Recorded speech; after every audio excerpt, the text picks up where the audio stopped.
Iran ও America যুদ্ধে মধ্যস্থতাকারী হতে গিয়ে পাকিস্তানি এখন বিপদে পড়ে গেছে। অবস্থা এতটাই খারাপ জায়গায় চলে গেছে যে তারাই এখন মধ্যস্থতাকারী খুঁজে বেড়াচ্ছে আফগানিস্তানের সঙ্গে যুদ্ধ থামানোর জন্য। আগে ঘোষিত সূচি অনুযায়ী আজকে পাকিস্তানের আমেরিকার ভাইস প্রেসিডেন্ট জেডি ভ্যান্স সহ একাধিক উচ্চপদস্থ কর্তাদের যাওয়ার কথা ছিল ইরান যুদ্ধে মধ্যস্থতাকারী রিলেটেড একটি বৈঠকের জন্য। আর ঠিক তার আগেই পাকিস্তানে ভয়াবহ আক্রমণ করলো আফগানিস্তানি তালিবানরা। একটি ভিডিও প্রকাশ করা হয়েছে আফগানিস্তানের তালিবানদের পক্ষ থেকে, এবং সেই ভিডিওটি আমি আপনাদের দেখাচ্ছি এবং তারপর বলার চেষ্টা করব এই মুহূর্তে পাকিস্তানেরই মধ্যস্থতাকারী প্রয়োজন এবং কেন প্রয়োজন। নজিরবিহীনভাবে যখন আফগানিস্তান পাকিস্তানের একাধিক বর্ডার এরিয়া কালকে দখল করলো, ঠিক তখনই নেতানিয়াহু সরাসরি পাকিস্তানকে কড়া হুঁশিয়ারি দিল। কারণ পাকিস্তানের মন্ত্রী খোয়াজা আসিফ, যিনি কিছুদিন আগে কলকাতাকে আক্রমণ করার চেষ্টা করবেন বলেছিলেন, কলকাতাকে আক্রমণ করে সবকিছু গুড়িয়ে দেবেন বলেছিলেন, তিনি ইসরায়েলকে নিয়ে এমন একটা পোস্ট করেন যাতে ইসরায়েলের প্রতি মানে পাকিস্তানের বিদ্বেষমূলক আচরণ গোটা বিশ্বের কাছে এস্টাবলিশড হয়, এবং নেতানিয়াহু কোনো অবস্থাতেই তা মেনে নেয়নি। অত্যন্ত গুরুত্বপূর্ণ কিছু কথা আজকে এই ভিডিওতে বলবো, এবং বলবো যখন পাকিস্তান রীতিমতো ইসরায়েল, ইরান ও আমেরিকার মধ্যস্থতাকারী হতে গিয়ে বিপদে, ঠিক তখন ভারতের সঙ্গে আমেরিকার কালকে মেগা ডিল এবং একাধিক গুরুত্বপূর্ণ বৈঠক কালকে কিন্তু ওয়াশিংটনে হলো।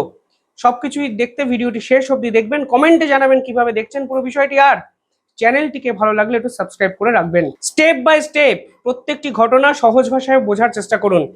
কালকে ইসরায়েলের বিরুদ্ধে পাকিস্তানের মন্ত্রী খোয়াজা আসিফ একটি টুইট করেন, যে খোয়াজা আসিফ কিছুদিন আগে কলকাতাকে আক্রমণ করবেন বলেছিলেন, যে খোয়াজা আসিফ অপারেশন সিন্দুরের পর্ব থেকে দিনের পর দিন মিথ্যা ন্যারেটিভকে এস্টাবলিশ করতে গিয়ে হাসির খোরাক হয়েছেন, যিনি বলেছিলেন ভারতের রাফায়েল তো মাটিতে পড়েছে কিন্তু আমাদের কাছে কোনো ছবি নেই, আমরা সোশ্যাল মিডিয়ায় দেখেছি। সেই খোয়াজা আসিফ কালকে ইসরায়েলকে কেন্দ্র করে এক মহা বিতর্কিত পর্বের অবতারণা করলেন। তিনি একটি টুইট করলেন, সেখানে টুইটে ইসরায়েলকে ক্যান্সারিয়াস বলে দাগিয়ে দিলেন, অর্থাৎ ক্যান্সারের মতো ইসরায়েল বিষাক্ত একটি রাষ্ট্র। যে দেশ মধ্যস্থতাকারী হিসেবে কাজ করার চেষ্টা করছে, মানে বেসিক্যালি আমেরিকা দালালি করার চেষ্টা করছে, তাদের তো নিউট্রাল হওয়া উচিত। তারা হঠাৎ করে ইসরায়েলের মতো একটি রাষ্ট্রকে ক্যান্সারিয়াস বলে দিয়েছেন কোনো কারণ ছাড়া। এবং কে টুইট করছেন? পাকিস্তানের ক্যাবিনেট মিনিস্টার এই টুইট করছেন। ঘন্টা খানেকের মধ্যেই প্রথমবারের জন্য নেতানিয়াহু সরাসরি পাকিস্তানকে আক্রমণ করে বসলেন, এবং পরিষ্কারভাবে নেতানিয়াহু টুইটে বলে দিলেন পাকিস্তান যখন নিউট্রাল সাজার চেষ্টা করছেন তখন এই ধরনের আচরণ কোনোভাবেই মেনে নেওয়া যায় না, এবং পাকিস্তানের এই ধরনের টুইটের কড়া সমালোচনা ইসরায়েলের পক্ষ থেকে করা হচ্ছে। দেখুন, পাকিস্তান মিডিয়েটার হিসেবে কাজ করুক, এটা যে ইসরায়েল চায় না তা প্রথম থেকেই তারা বলে দিচ্ছে। একাধিক বিদেশি সংবাদপত্র পাকিস্তানকে ফুলিয়ে ফাঁপিয়ে দেখানোর চেষ্টা করলেও বাস্তবের মাটিতে মধ্যস্থতাকারী হিসাবে পাকিস্তানের ক্রেডিবিলিটি যে শূন্য তা আমরা বলিনি, তাই ইসরায়েল বলেছে বারংবার। পরিষ্কার বলা হয়েছিল যে পাকিস্তানের সঙ্গে তারা কোনো ব্যবসা বাণিজ্য করে না, তাদের কোনো বিজনেস টাইজ আপ নেই। এমনকি এপ্রিলে দিনের পর দিন একাধিক হামাস লিডারকে হোস্ট করেছে পাকিস্তানের জঙ্গি সংগঠনরা। তাই পাকিস্তানের মধ্যস্থতাকারী হিসাবে কাজ করা ইসরায়েল মেনে নিতে পারছে না। এমনকি কাতার এবং তুরস্ককে যেভাবে গাজা 2 এর সময় ব্যবহার করা হয়েছিল আমেরিকার পক্ষ থেকে, এক্ষেত্রেও পাকিস্তানকে সে ব্যবহার করার একটা চেষ্টা করা হচ্ছে। কিন্তু যখনই মধ্যস্থতাকারী রিলেটেড এই কথাবার্তা হবে, ঠিক তখনই খোয়াজা আসিফের একটি টুইট, যেখানে ইসরায়েলকে তিনি ক্যান্সার বলে দাবি করেন, এবং পাল্টা 1 ঘন্টার মধ্যে নেতানিয়াহু কড়া ভাষায় হুঁশিয়ারি দেয় পাকিস্তানকে। বলা হয় যদি চুপ করে না থাকো তাহলে তোমাদের উপর আমরা অ্যাকশনে যেতে বাধ্য। খোয়াজা আসিফের হাওয়াটি বেরিয়ে যায়। খোয়াজা আসিফ পরবর্তীকালে সেই টুইটটিকে ডিলিট করে দেয়।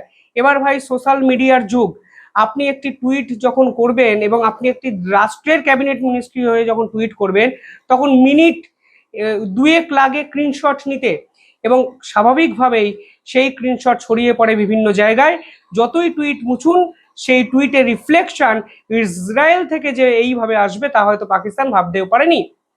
পাশাপাশি কালকে যখন এই মধ্যস্থতাকারী আলোচনা কিভাবে হবে, কোন দিকে যাবে, তা নিয়ে পাকিস্তান রীতিমতো ভ্রান্ত, দিকভ্রষ্ট, কারণ ইরান পাকিস্তানকে গুরুত্ব দিচ্ছে না, ইসরায়েল সরাসরি বিরোধিতা করছে।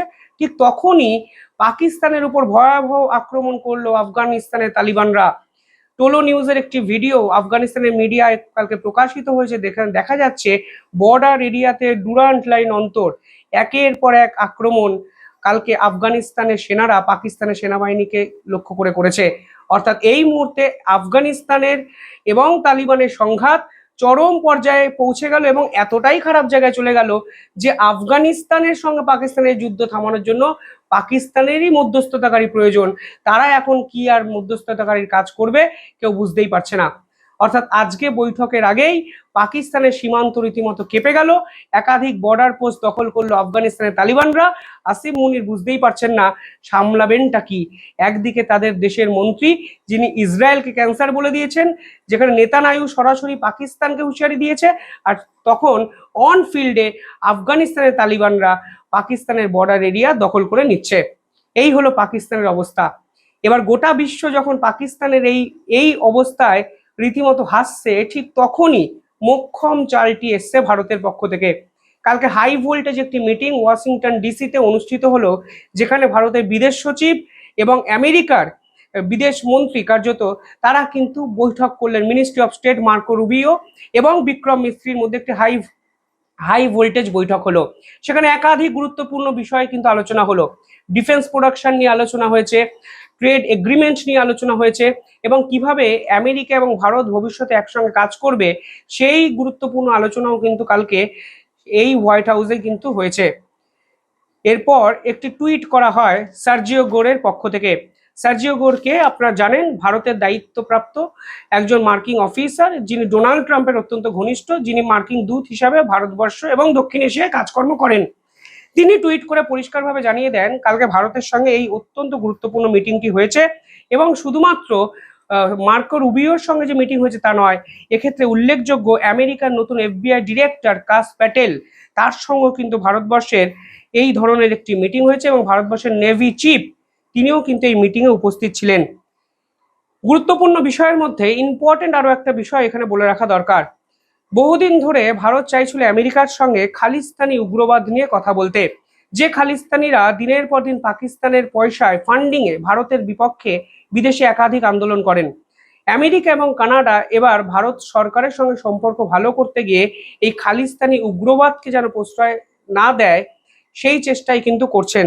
এবং কালকে কাশ পাটেল নিজে, যিনি ভারতীয় বংশোদ্ভূত একজন, তিনি পরিষ্কারভাবে বলেছেন ভারতের সঙ্গে সম্পর্ক বিল্ড আপ করবে এবং খালিস্তানি মুভমেন্ট রক্ষার্থে মানে শেষ করতে ভারতকে আমরা 100% সাহায্য করব।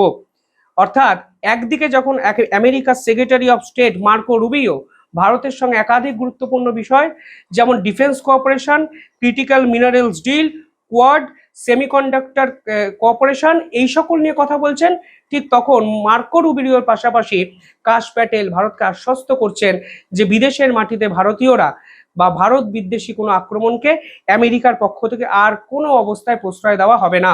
পাশাপাশি কালকে ভারতের বায়ুসেনা প্রধান তিনি কিন্তু পরিষ্কারভাবে একাধিক বিষয় নিয়ে কথা বলতে আমেরিকায় ছুটে গেছেন, যার মধ্যে উল্লেখযোগ্য হলো তেজাস মার্ক মানে যেটা আমরা বানাচ্ছি ফাইটার জেট, তার ইঞ্জিন GF মানে 414 এর ডেলিভারি নিয়ে।